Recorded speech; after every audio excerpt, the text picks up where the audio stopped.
Olá, boa tarde Ivone, boa tarde Amanda, boa tarde Rildo, boa tarde Dr. Eduardo Gouveia, que vai participar hoje aqui com a gente, nosso conselheiro e grande amigo Rostanho, a Comissão de Tributário. Hoje a nossa live vai ser com o Dr. Eduardo Gouveia, nosso presidente da Comissão de Precatórios do Conselho Federal. Vai falar um pouco pra gente aí sobre os precatórios e os efeitos que podem sofrer com essa pandemia. Vou já convidar aqui o doutor para entrar com a gente. Continuo cumprimentando e agradecendo aí a participação de todos. Doutor Eduardo, boa tarde. Boa tarde, doutor Alexandre, tudo bem? Tudo. Prazer ter o senhor aqui no nosso café jurídico, hein? Prazer é todo meu. Obrigado pelo convite. Opa, joia. Nós estamos aqui esperando um pouquinho, doutor Eduardo, enquanto o pessoal vai entrando aí devagar. Claro. Esse é o nosso café jurídico, né? É um programazinho que a Escola Superior de Advocacia aqui do Espírito Santo faz todo dia às 17 horas, conversando com algumas pessoas que possam ajudar a gente a fazer algumas reflexões.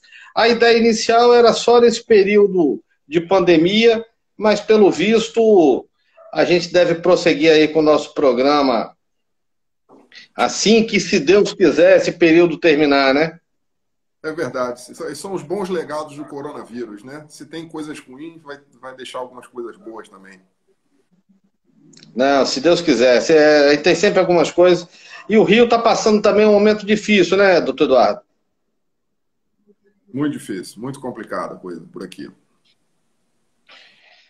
A gente aqui no Espírito Santo, a gente está ainda naquela curva ascendente, né? E vamos ver aí o que a gente consegue, como é que a gente vai atravessar esse período terrível, né? Sem dúvida, sem dúvida. Doutor Eduardo, só para mim fazer uma apresentação inicial aí do senhor. Hoje o nosso convidado é Eduardo Gouveia, advogado no estado do Rio de Janeiro, nosso presidente da Comissão de Precatórios do Conselho Federal, me parece que também da Comissão de Precatórios do estado do Rio de Janeiro, né? Exato, exato. Eu acumulo as duas. Do Rio de Janeiro eu estou desde 2007. O mandato se sucede dos presidentes, e entre a presidência e presidente eles têm me reconduzido, o que é uma honra para mim. E agora o presidente Felipe me pediu para assumir, por conta do trabalho que foi feito aqui no Rio, também a Comissão Federal. Ok. Eduardo, talvez fosse pertinente a gente começar. Eu consegui recuperar aqui uma análise feita pelo senhor há anos atrás, onde só fazia uma colocação de uma frase bem apropriada, né? Dizendo que não adianta tentar consertar o que não presta. O sistema de precatório só existe no Brasil e naquela época já falava que não funcionava. Naquela época nós não tínhamos pagamento. O senhor ainda continua sustentando esse ponto de vista ou o senhor acha que a gente conseguiu aperfeiçoar o pagamento de precatório e agora, com essa metodologia em que os governos são obrigados a efetuar o pagamento, ou o senhor acha que a gente atingiu um ponto ideal? Eu concordo com você que eu continuo afirmando que o problema do precatório e do acúmulo de dívidas decorre do próprio sistema. O sistema não funciona.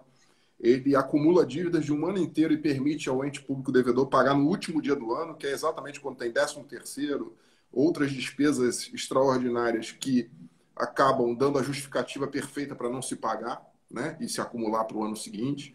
Então, hoje, o nosso movimento sempre foi para melhorar o sistema existente, para conseguir soluções alternativas para pagar precatório, mas já estamos trabalhando junto ao Congresso Nacional com uma proposta de acabar com o sistema de precatório no Brasil. É transformar o Brasil num país de primeiro mundo. né? Vamos eliminar mais essa jabuticaba que nós inventamos por aqui, está na Constituição desde 1934. Há quase 100 anos nós estamos tentando fazer uma coisa funcionar e não temos conseguido, em que pese os grandes avanços que foram feitos nesses últimos, diria, 10 anos. Não, exatamente, exatamente. Eu vou confessar para o senhor, eu tenho 25 anos de advocacia e comecei a advogar para servidor público quando não se tinha qualquer perspectiva de pagamento de precatório, né? 1994, 95, e realmente onde se acumulou essas listagens assustadoras, né? Talvez um dos mecanismos lá atrás que a gente discutia, às vezes, era a concessão de liminares contra o poder público, né? O problema é que logo em seguida veio aquela lei em 2007 ou 2008 que impedia a concessão de liminares contra a fazenda pública. E aí você via que o negócio era para perdurar mesmo, né? Sem dúvida. Eu vejo... Não. Pode falar, pode falar. Eu ia comentar exatamente isso. Nós já temos, além do sistema de precatório, muitas outras prerrogativas da fazenda pública que são absolutamente anti-isonômicas, né? Nós temos prazos em dobro. Hoje não se justifica mais isso. Fica parecendo que o advogado privado tem mais condições de trabalhar que o advogado público. Não é verdade. O advogado público tem ferramental, tem computador, tem isso. E nós temos uma boa parcela da nossa advocacia que não tem acesso tão fácil a essas coisas. A OAB tem feito um trabalho para disseminar essas questões do PJE, dos processos eletrônicos, mas a dificuldade para o advogado privado é maior. Então, o que justifica a fazenda pública ter prazo em dobro e o advogado privado não, né?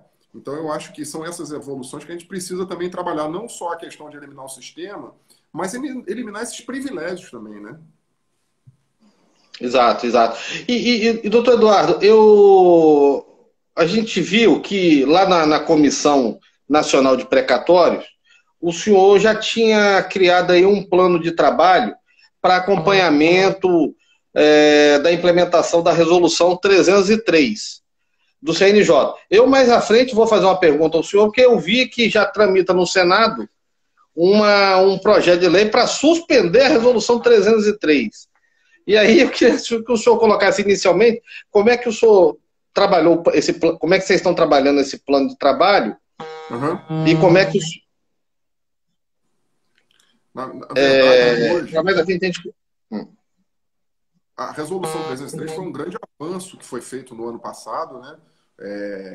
Sob a batuta aí do ministro Toffoli, que deu a missão para nós aprovarmos no plenário do CNJ a resolução em dezembro, até dezembro. E nós, o grupo de trabalho que foi criado, que se chama FONAPREC, que é o Fórum Nacional de Precatórios, criou um grupo menor de trabalho ali, com 5 pessoas, e aí rendo minhas homenagens aqui aos meus colegas do grupo de trabalho, que são juízes federais, juízes estaduais e um desembargador de São Paulo, que nos dedicamos durante 2 meses, nós ficamos 10 dias desses 2 meses trancados, literalmente trancados numa sala, por um acaso sem janelas, né? Então não tinha distração nenhuma, para nós criarmos esse modelo que regulamenta o funcionamento. E uma das premissas mais caras para nós todos, inclusive para os componentes do Poder Judiciário, é a questão da transparência e do controle.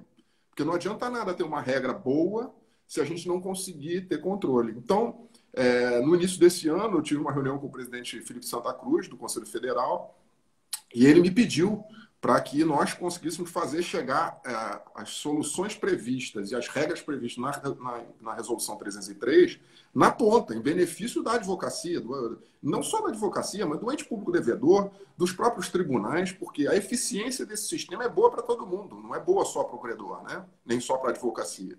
Então, nós estamos fazendo esse trabalho. Ontem nós fizemos a nossa reunião, que ia ser presencial em março, mas precisou ser cancelada por causa do coronavírus, com todos os presidentes de comissões seccionais da OAB.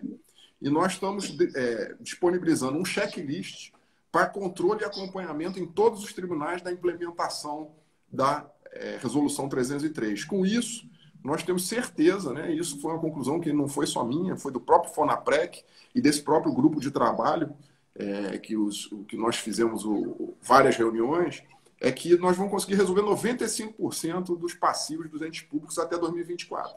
Ou seja, nós não precisamos de prorrogação, não precisamos nada disso, nós precisamos de cuidar de implementar a regra que já existe na Constituição Federal e a sua consequente resolução que ajuda os tribunais a padronizarem os procedimentos, a fazer as retenções de recursos junto aos entes públicos. E nós temos certeza que, com proatividade e com muita determinação, nós vamos, daqui a 1 ano ou 2 anos, no máximo, ter um cenário completamente diferente do que a gente tem hoje. Inclusive enxergando para o futuro a eliminação do sistema de precatórios. Tá. Esse cenário, Eduardo, ele se mostra mais grave onde? Nos municípios, nos estados ou na União? Como é que... Não, a União funciona muito bem desde a início da década dos anos 2000, porque eles criaram um sistema de precatório eletrônico. Aliás, cada TRF tem o seu, mas todos eles funcionam bem. E eles conseguem fazer a gestão disso sem muitos percalços. Ou seja, como é um sistema eletrônico que não permite muita rediscussão de temas que já estão decididos no processo, que já automatizou os cálculos, já automatizou os pagamentos, você elimina boa parte do que acontece nos estados, nos tribunais estaduais, que é que quando vai pagar o precatório vem uma nova impugnação, muitas vezes com questões já transitadas em julgado, já decididas, preclusas, e que retardam ainda mais o pagamento dos precatórios. Então, a União funciona muito bem desde o início dos anos 2000. Paga em dia, né? A União, aliás, ela consegue antecipar os pagamentos, porque o prazo é 31 de dezembro, normalmente eles pagam entre abril, maio e junho, né? Liberam esses valores. E isso é um belo exemplo para nós, né? E você tem estados já no Brasil, como Alagoas, como Rio Grande do Norte, que já estão em dia com o pagamento dos seus precatórios.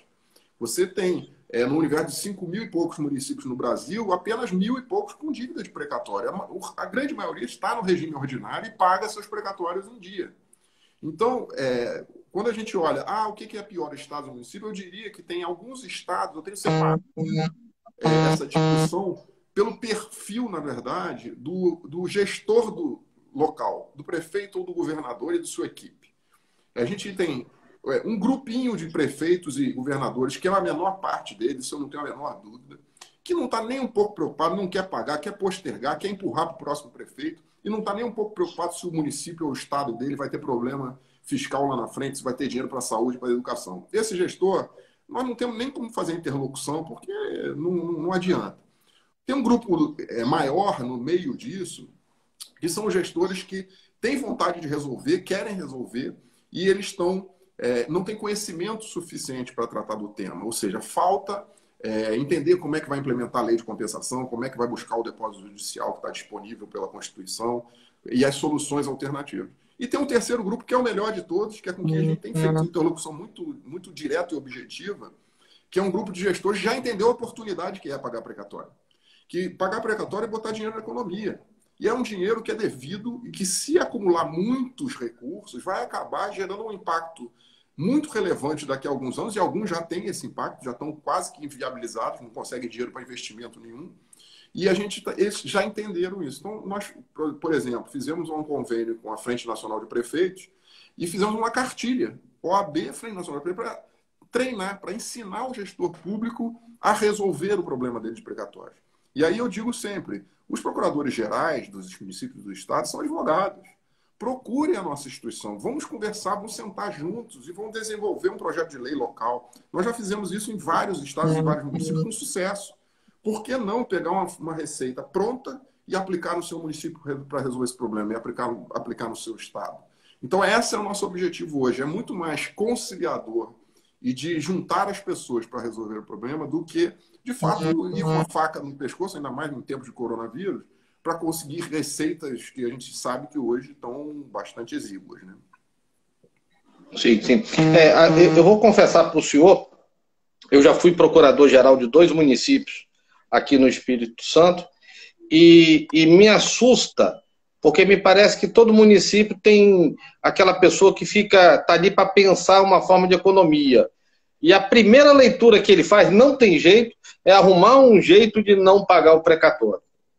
E aí, ao não pagar o precatório, a primeira dúvida dele, vai à procuradoria, você não arruma um questionamento em cima para a gente postergar isso? permitir esse absurdo me parece a coisa mais horrível, terrível que pode acontecer com a sociedade. Não só com a gente da advocacia, mas com a sociedade, né? Às vezes as pessoas não entendem o que representa aquele processo e, como o senhor bem falou, na verdade esse é um dinheiro que normalmente volta para a economia local, porque quase sempre o servidor, ou o servidor já aposentado, ele não vai guardar isso no colchão. Ele vai investir isso numa melhora da moradia e tudo. E doutor Eduardo, até uma dúvida, eu não sei se o senhor tem esses dados. Eu tenho observado aqui no Espírito Santo que a primeira coisa que a gente sempre parece é um absurdo, um precatório desse valor. Só que a gente tem observado aqui que 70% a 75% seriam juros. Ou seja, e aí, o senhor tem mais ou menos essa média? Nós fizemos um estudo, inclusive, para o julgamento da questão do tema 810, que tratava da discussão de IPCA versus TR, né, para a correção dos precatórios e dos créditos judiciais. E nós fizemos um estudo econômico, nós contratamos lá um parecer econômico, que chegou à seguinte conclusão. Qualquer precatório que dure 20 anos para ser pago, isso é um tempo mais do que comum da gente assistir nos processos. Os processos levam muitas vezes 20, 30, 40 anos para serem pagos. Se a pessoa tivesse pego aquele dinheiro e aplicado num CDB de qualquer banco grande do Brasil, atrelado ao CDI, ela teria 1,5 vezes a mais. Ou seja, mesmo considerando o IPCA, a perda patrimonial em 20 anos é de 60% do valor do seu crédito. Então, para você ver o absurdo que é dizer que é muito dinheiro, porque na justiça a gente sabe que se contam juros simples e não compostos. Então, no longo prazo, o impacto disso é muito grande. Então, agora, o que nós estamos vivenciando? A aparência de que a dívida é muito alta, mas, na verdade, se você for fazer o contraponto dessa dívida com o dinheiro aplicado no mercado financeiro tradicional, bancário, o valor seria muito maior. Ou seja, o sistema de precatórios, além de prejudicar a sociedade e o credor, ele destrói riqueza. Porque essa riqueza estaria, como você bem disse, doutor Alexandre, estaria onde? Estaria numa compra de uma casa própria, estaria na compra de um novo automóvel, num investimento em algum tipo de negócio para um filho, para um neto, e estaria circulando. E hoje, o que a gente tem? Trilhões de reais enterrados dentro do Poder Judiciário, sem nenhum aproveitamento. E é isso que a gente tem que buscar. Qual é a forma, e nós temos várias, e nós apresentamos ao OAB, a Comissão de Precatórios, já para o Ministério da Economia, para o Conselho Nacional de Justiça, para o Prêmio Tribunal Federal, para o Congresso Nacional, Câmara e Senado, 18 sugestões, em que nenhuma delas nós vamos sacrificar um centavo sequer a mais do devedor e vamos conseguir injetar todos esses recursos imediatamente na economia. E eu costumo dizer, se colocar meia dúzia de advogados, meia dúzia de economistas e meia dúzia de gestores públicos bem intencionados, dessa primeira fase que eu digo, que são as pessoas que já entenderam que isso é uma oportunidade, e a gente discutir uma solução, eu tenho certeza que a gente resolve o problema dos precatórios em meses. Não estou dizendo em anos, não. Em meses. Porque nosso objetivo qual é? Conseguir crédito e financiamento internacional, inclusive, ou nacional, tanto faz para nós, dinheiro não tem que ter bandeira, para financiar, alongar esse prazo de pagamento e diminuir o custo desses juros para os estados e municípios, mas que permita o credor precatório receber, mesmo que com algum deságio, imediatamente. Porque esse dinheiro retorna, como a gente já falou, para a economia imediatamente. Isso vai ter aumento no PIB. Nós já fizemos uma conta que, adotando 3 ou 4 dessas soluções combinadas que nós propomos, dá para injetar na economia R$1 trilhão em 3 anos. R$1 trilhão, pelos cálculos do próprio governo federal, representam 10%, 10 pontos de PIB de crescimento. Imagina o avanço que isso pode ser. E outra coisa, qual é a mensagem que a gente vai passar para o mundo, na verdade? O Brasil está virando um país sério. A única jabuticaba que tinha lá da dívida pública estadual, municipal e federal, eles estão desmontando. E estão resolvendo o passivo. Então agora a gente tem confiança de ir para um lugar em que se eu tiver uma briga com o poder público, eu vou receber o investimento que eu fiz lá em tempo razoável e não nessas loucuras. Que outro dia a gente teve notícia aqui no Rio de Janeiro que o processo ajuizado pela Princesa Isabel ainda não transitou em julgado. Sim, aqui no Espírito Santo, eu vou confessar para o senhor que eu acho que nós conseguimos avançar bastante. Eu sempre advoguei contra o Estado e vou colocar e sempre me incomodou o fato do Estado não ter uma boa estrutura montada para verificação de cálculos. E aí chegava na hora do precatório, vem aquela alegação de o cálculo está errado, o cálculo está superfaturado. Quando, na realidade, hoje, o que acontece hoje? O Estado se estruturou, ele tem uma grande equipe na Procuradoria-Geral do Estado para dar essa sustentação, e aí quando o processo termina, termina mesmo. Esse foi um dos grandes avanços que a gente teve aqui. Mais trabalhoso para a gente que litiga contra o Estado, mas em compensação nos dá essa tranquilidade. Agora, doutor Eduardo, eu queria, se o senhor poderia comentar, se o senhor acha que, como é que está tramitando, a gente teve notícia de que está tramitando no Senado o projeto de lei que susta os efeitos da resolução 303 do CNJ, né? Por conta da pandemia. Me parece um equívoco, até por tudo isso que a gente conversou. Mas o senhor tem alguma ideia sobre a tramitação? O senhor sabe como é que está a tramitação desse projeto? A ordem está sendo ouvida? Esse projeto, na verdade, é pior do que isso. Não é um projeto de lei. Não é nem um projeto de lei, é um projeto de decreto legislativo. E nós já fizemos um parecer, uma nota técnica do Conselho Federal da nossa comissão, que foi assinada pelo Conselho Federal, e já encaminhamos essa nota técnica e já fizemos um movimento nacional, e aí eu venho agradecer aqui o Conselho Federal da OAB como um todo, porque todos os advogados do Conselho Federal nos apoiaram nessa iniciativa. Isso é uma coisa que a gente precisa entender. A nossa instituição tem muita força, a nossa instituição é muito respeitada. Né? Então, nós temos que entender que quando nós levamos um tema desses técnico para o Congresso Nacional, nós somos ouvidos. Então, vários senadores, imediatamente, é o PDL 116 de 2020, vários senadores imediatamente se posicionaram contra essa medida e nós conseguimos retirar de pauta, porque estava na pauta para 2 semanas atrás. Foi retirado de pauta e a gente espera que eles tenham desistido dessa iniciativa, porque, segundo a nossa própria nota técnica, você permitir uma interferência do poder legislativo no judiciário absurda. Você virou a ditadura do poder legislativo, porque o legislativo emite um PDL e suspende o cumprimento não da resolução 303, porque a resolução 303 só regulamenta a emenda constitucional 99. Né? Então, você estaria, por via oblíqua, suspendendo o cumprimento da Constituição Federal, sem PEC, sem aprovação. A gente sabe que a Constituição pode ser emendada, mas tem um rito, tem um quórum qualificado para modificação, e aí, de repente, se faz um PDL dentro do Senado, uma iniciativa de um senador da Bahia, inclusive, para suspender o cumprimento da Constituição Federal. Agora, claro, nós compreendemos o momento que nós estamos passando, só que hoje a própria Câmara dos Deputados está discutindo uma forma de recompor integralmente as perdas dos impostos, tributos, dos municípios e dos estados. Então, qual é a justificativa para parar de pagar precatório? Se você vai ter recomposto todas as suas perdas, por que você precisa parar de pagar precatório? É para sobrar dinheiro para outra coisa. Não é para pagar diferença de imposto. Então, esse PDL, claro que a gente não pode garantir isso, mas a gente imagina que tenha arrefecido a pressão.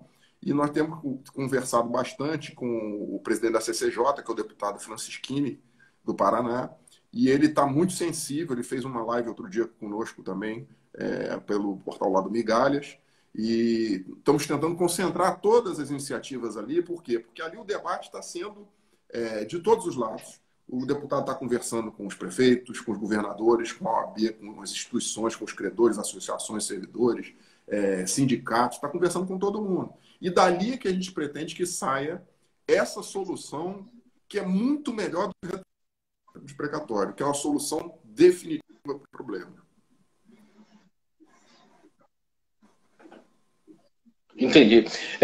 Eu concordo com o senhor, doutor Eduardo. Assim, aí acho que tem um ponto aqui que acho que a gente tem que tratar, né, que é importante para a gente da advocacia, que quando a gente defende o pagamento de precatório, Nós não estamos defendendo só os honorários do advogado, apesar de toda a natureza alimentar. Nós estamos defendendo aqui o Estado Democrático de Direito. Porque falam com uma simplicidade. Eu não sei mais nem se o problema está no nome precatório, né? Talvez se a gente mudar o nome de precatório, a gente tira todo aquele ranço do passado. Mas quando a gente defende hoje o pagamento de precatório, é de uma obrigação do Estado. E aí, com certeza, a gente pode pensar o seguinte, que talvez a solução seja diminuir em 10% o duodécimo do Poder Legislativo. Acredito que a colaboração vai ser muito superior ao custo que o precatório tem nos cofres municipais e estaduais, né? Sem dúvida. Nós já tentamos isso já na emenda 62 de 2009. Eu não era presidente da Comissão Nacional, mas era membro da comissão. Nós tentamos isso no Congresso, inclusive mudar o nome, porque o precatório virou tá com um problema até de entendimento do que é, porque parece que o precatório é responsável por um monte de fraudes. E não é verdade. O que se fez a partir da dívida de precatórios, que foi emissão de títulos no passado para pagar precatório, e não se pagou os precatórios, é que foi a fraude.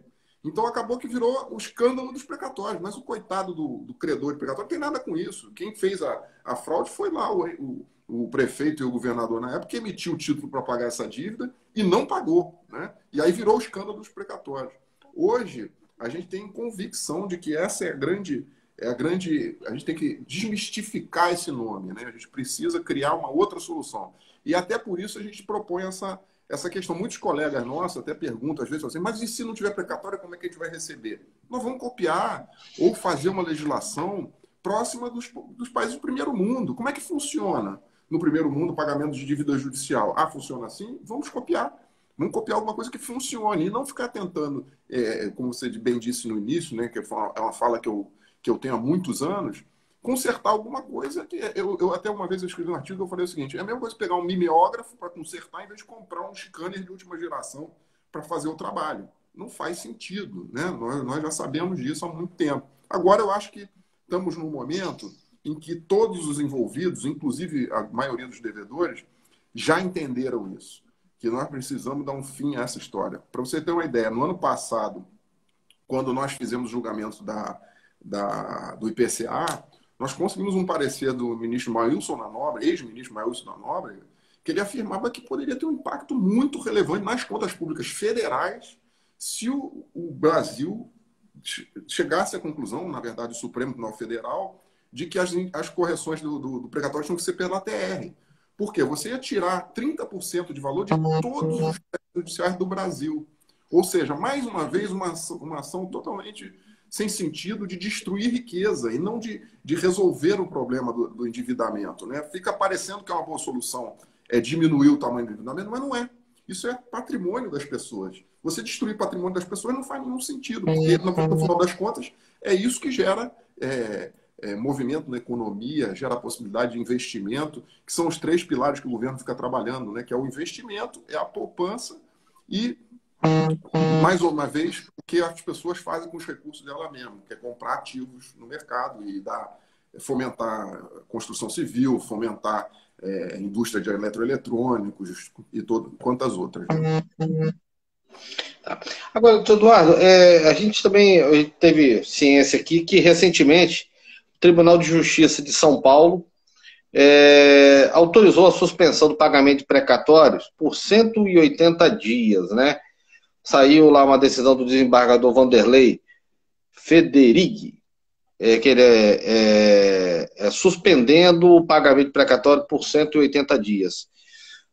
Por enquanto é só São Paulo. O senhor sabe se outros tribunais estão tomando essa providência? A verdade é o seguinte, São Paulo tomou essa providência com relação já ao Estado e com relação a alguns municípios, alguns do ABC.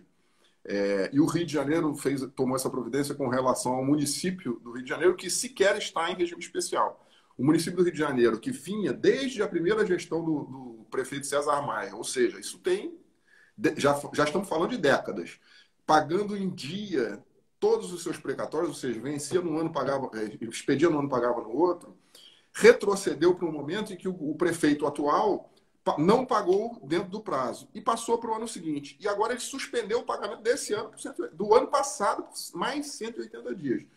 Com todas as vênias tanto do juiz auxiliar da presidência do Tribunal do Rio, quanto do desembargador, eles estão fazendo a mesma coisa que o senador tentou, que é suspender o cumprimento da Constituição sem previsão legal para isso. Eles não têm competência nem atribuição para isso. Eles trabalham em esfera administrativa, ou seja, um ato administrativo do delegado do presidente do tribunal para tratar de precatório suspendeu o cumprimento da Constituição. Isso não faz nenhum sentido. Obviamente, nós estamos ultimando as peças para ir ao Conselho Nacional de Justiça para pedir que o Conselho Nacional de Justiça tome providência para que os presidentes do tribunal, nem os seus, muito menos seus delegados nessa função, suspendam isso sem legislação que preveja. Não é possível, senão daqui a pouco qualquer pessoa, qualquer juiz de primeiro grau vai começar a suspender o cumprimento da Constituição sob a justificativa de que o coronavírus precisa de dinheiro para saúde, né?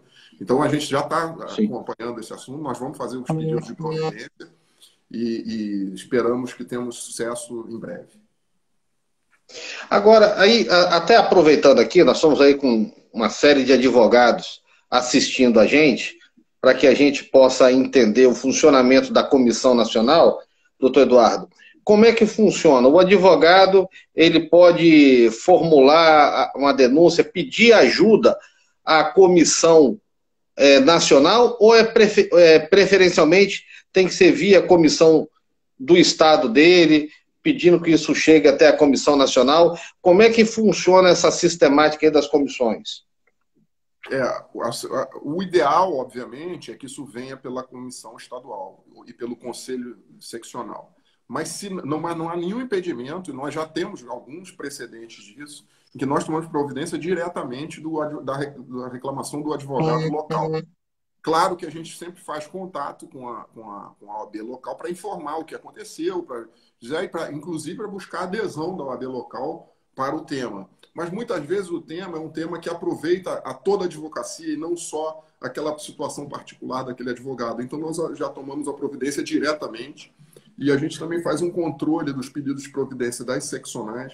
Então sempre que vai ter um pedido de providência no CNJ, que diga respeito a precatório, nós procuramos entrar com um amicus curiae para poder fazer esse acompanhamento também pelo Conselho Federal, porque dá um peso institucional bastante relevante e a gente está lá em Brasília, né? Facilita a interlocução, né? Não, muito bom. Agora, então, doutor Eduardo, o senhor acha que nossos maiores embates vão se dar no CNJ e, se for o caso, depois que a gente recorre ao Supremo? O senhor já tem traçado mais ou menos uma estratégia, já tem pensado em algo para a gente trabalhar isso aí? Na verdade, a gente está trabalhando em todas as frentes simultaneamente. O que está acontecendo hoje? Como a gente sabe que o momento não é oportuno na Câmara dos Deputados para tratar, nem no Senado para tratar o tema, porque qualquer medida que se tome hoje sob o risco do coronavírus vai ser uma medida assodada, nós não temos dúvida. Legislativa vai ter problema, né? E como nós já temos várias ADIs em que fomos vitoriosos, dizendo que moratória de precatória é inconstitucional, qualquer tipo de providência dessa, a gente perceber que vai ter que tomar ação, nós vamos tomar pelo Conselho Federal ou pelos conselhos seccionais para suspender a eventual modificação legislativa que venha a implementar uma nova moratória. Se a gente já sabe que nenhuma nova moratória é possível, porque ela seria inconstitucional, imagina suspender a moratória atual, né? Isso é mais inconstitucional ainda. E ainda mais por ato administrativo unilateral do presidente do tribunal. Só para se ter uma ideia, essas decisões dos tribunais locais, os credores sequer foram ouvidos.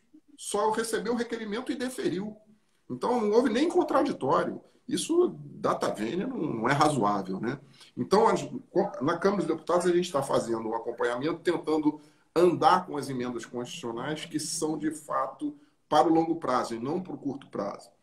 Junto ao Supremo Tribunal Federal, na ADO 58, que é a Frente Nacional de Prefeitos e o DEM, o Democratas, né, entrou, nós estamos pedindo ao ministro Fux, estamos inclusive reiterando amanhã essa petição a ele, para ele abrir uma conciliação, uma mediação na conciliação, para nós estudarmos essas propostas que a OAB já apresentou, e não só a OAB, mas os próprios entes públicos devedores já apresentaram, para tentar resolver, mitigar o problema imediato do coronavírus. No CNJ, nós já estamos também trabalhando, buscando que o CNJ esteja atento a essas questões, estamos levando essas mais emergentes, como essas suspensões que se deram aí no Tribunal do Rio e de São Paulo. Então, se nós conseguirmos avançar nessas três frentes, eu não tenho dúvida que assim que a questão do coronavírus terminar, nós vamos ter uma percepção, uma perspectiva de futuro muito melhor para os credores de precatório e, quem sabe, até com a perspectiva de extinção desse sistema anacrônico que não funciona, que, a meu ver, é o grande problema. Por que a gente diz que ele é anacrônico? Porque ele cria umas distorções que não fazem o menor sentido. Por exemplo, Alagoas e Rio de Janeiro só tem 1 ano e meio de precatórios atrasados. O Tribunal do Rio hoje está pagando o orçamento de 2017. Então, o que justifica o Rio de Janeiro, na situação fiscal que está há anos, está mais em dia que precatório que o Estado de São Paulo, que está pagando o orçamento de 2002 e 2003. Ou seja, com atraso de 17 anos. Não faz sentido. Não é uma questão, é uma questão de decisão política e de força política. O que é? O governador de São Paulo sempre foi muito poderoso. Então, quando o governador de São Paulo, lá atrás, tomou a decisão de não pagar, de impugnar todos os precatórios, ele acabou acarretando para o estado dele e levou, e os prefeitos também têm sua responsabilidade, porque a Prefeitura de São Paulo também é a segunda maior devedora do Brasil. Você concentra no estado de São Paulo, que é o mais rico da nação, 50% do estoque de precatório de todo o Brasil. Então a gente vê que o problema é o sistema, o problema é tentar de alguma forma criar uma solução que a gente consiga alinhar os interesses de todos os envolvidos. Sim, sim. E, doutor Eduardo, eu vou só parabenizar o senhor pela posição e vou até alertar que nós temos vários colegas advogados entrando agora na live, que eu aconselho, a live fica gravada no portal da Ordem dos Advogados, no portal da Escola Superior de Advocacia, e aconselho a quem está entrando agora a rever, porque o senhor colocou aí para a gente uma informação muito importante. A estratégia que está sendo estruturada pela comissão presidida pelo senhor para atacar para combater esses ataques ao pagamento, se não pagamento de precatório. Eu digo isso porque toda hora nós somos questionados, nós, os advogados, a Ordem dos Advogados, o que a Ordem vai fazer, né?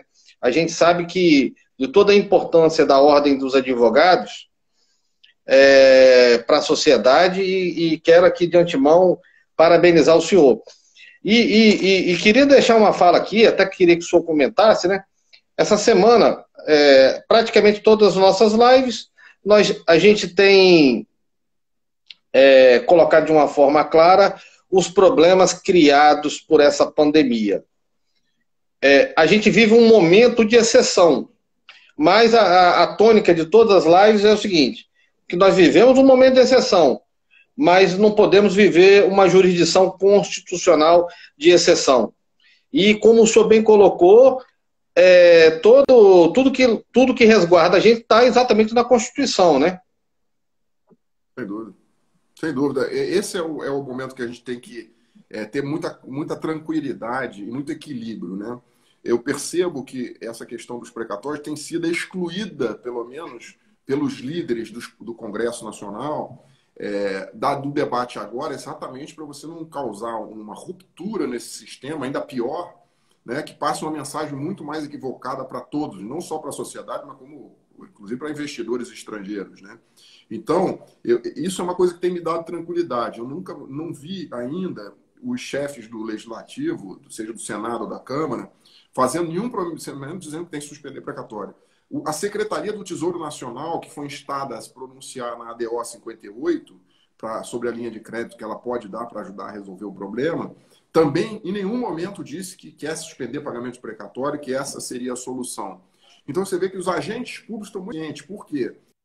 É uma coisa que a gente disse, são mais de 500 mil credores idosos e precatório. No universo de 500 mil, essas pessoas começar a contar para tratamento, né, porque a gente está vendo os hospitais públicos já totalmente lotados, e quantas pessoas poderão até vir a falecer por conta disso, né? Então, se tem solução, se tem... o outro dia na live com o deputado Francisquini, ele bem lembrou, por que a União pelo menos não dá o aval para que os estados e municípios tomem empréstimos só para pagamento precatório? Porque quando você dá o aval para uma dívida dessa, o estado e o município consegue captar dinheiro mais barato inclusive do que a remuneração do próprio precatório. Hoje o cenário, outro dia eu recebi um dado que me surpreendeu bastante, o mundo inteiro tem 16 trilhões de dólares em aplicações com taxas negativas. Remunerar 3, 4% ao ano esse dinheiro que está sendo remunerado a -1, faz todo sentido. E nós estamos falando hoje de um estoque precatório de 20 bilhões de dólares, que é uma fração desse tamanho do que tem para resolver de 16 trilhões de dólares. Né? Então, nós precisamos aproveitar esse momento também para mostrar o seguinte, olha, o Brasil, no momento em que estava numa dificuldade financeira, fez questão de cumprir a sua Constituição Federal. Não sucumbiu à tentação de atender a meia dúzia de gestores públicos que a gente sabe que nem sempre estão com as melhores intenções, e sim seguiu no caminho de quê? De dar uma solução definitiva. Que tem um impacto outro, que a gente ainda não falou aqui, mas que eu gostaria de ressaltar, que é o seguinte, na hora que você paga precatório, você manda milhares de processos para os processos sociais acabam, o judiciário para de trabalhar, rodar em falso, porque processo judicial terminado, que fica lá na prateleira, com impugnação nova, rediscutindo coisas, não tem a menor função. Né? Então, tem ainda esse ganho paralelo, porque vamos lembrar, 80% dos processos judiciais que estão no judiciário hoje são entre poder público e particular, ou até entre poder público e poder público. Então, no momento que você resolver... Sim. que precisam ser cuidados.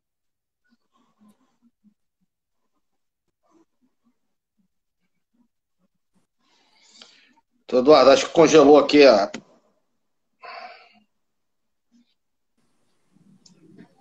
Doutor Alexandre, eu não ouvi o senhor agora, travou aqui. Oh, perdão, desculpa, porque travou, eu só não consegui ouvir essa parte final do senhor. A parte final que eu estava falando do judiciário, é isso? Isso. Do impacto positivo no judiciário, porque no momento que você paga os precatórios, esses precatórios param de ser discutidos, porque o precatório não fica na prateleira, né? As procuradorias ficam querendo rediscutir o valor, por que juros, correção e tal. E você vai acabar com essas demandas. Você vai pagar, o precatório vai para o arquivo, o processo judicial vai para o arquivo, nós vamos baixar esses estoques de ações judiciais, vão permitir que o judiciário comece a cuidar de coisas que realmente são relevantes. Né? Porque hoje você já tem... O Supremo já decidiu em repercussão geral as taxas de juros de correção monetária dos precatórios. Não tem mais disclama. Inclusive dos direitos creditórios. Não tem mais disclama. O STJ já definiu como é que funciona a prescrição intercorrente. Nós já temos todo o arcabouço de decisões judiciais com efeito de repercussão geral ou de efeito repetitivo que nos permitem saber cada crédito desse quanto vale. Então, qualquer ação tentando modificar isso está indo contra essa jurisprudência. Não faz mais sentido ficar nessas discussões em prejuízo do próprio erário. Porque quando, em que pese o tempo acabar causando uma depreciação dos ativos das pessoas físicas e jurídicas, na outra ponta, o Estado não ganha nada com isso, porque ele não tem dinheiro aplicado no mercado financeiro. Ele está usando esse dinheiro e a vida dele está crescendo.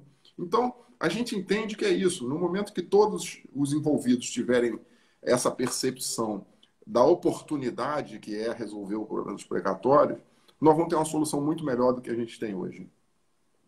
Não, com certeza.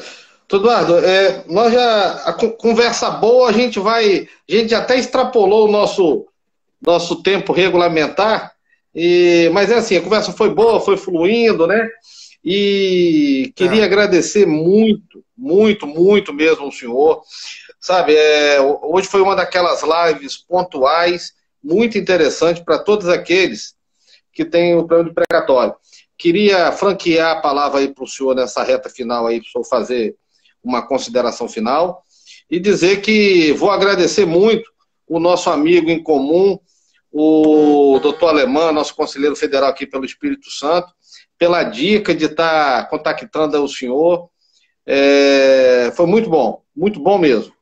E quero aí franquear ao senhor a palavra agora nessa reta final da nossa live.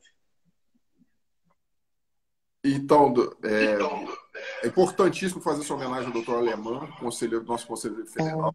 Ele nos ajudou muito nessa questão do PDL 116. Ele foi das pessoas que em primeira hora se colocou à disposição para contribuir. Ele tem feito um apoio incondicional quase à nossa comissão. Ele sabe quanto isso tem de relevância para a advocacia.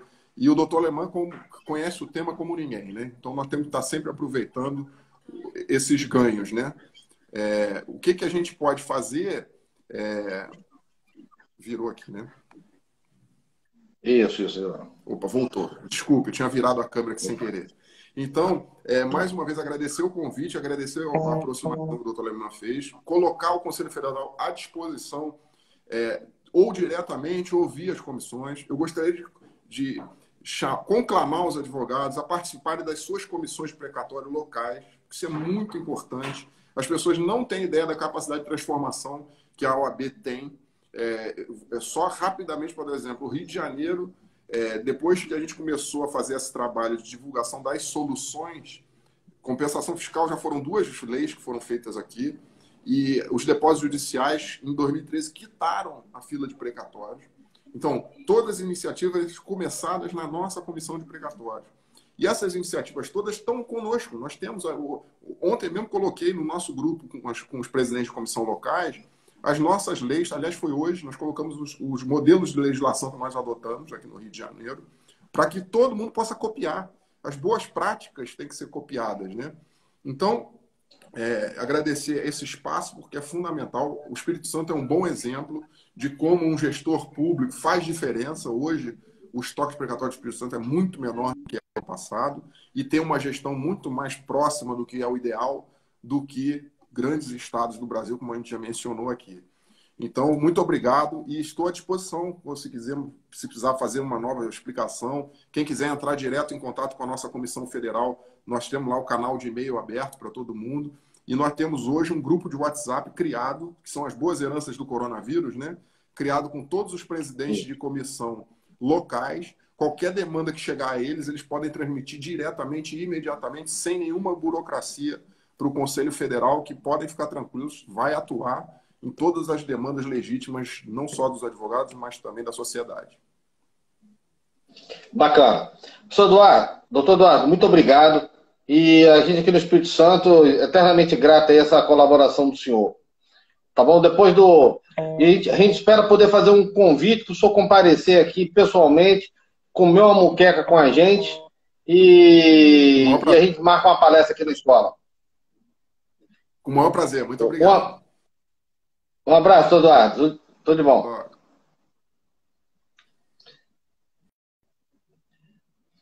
Bom, gente, a gente vai finalizando aqui a live muito boa, né, com o doutor Eduardo Gouveia, presidente da Comissão Nacional de Precatórios. E eu convido todos para amanhã, às 17 horas. A nossa live é sobre... com o Diogo Póvoa, de Brasília. Ele tem um instituto chamado Verbalizando. Vai passar uma série de informações e dicas para a gente sobre organização de fala, sustentação oral. Convido a todos para amanhã. Muito obrigado. Uma boa tarde.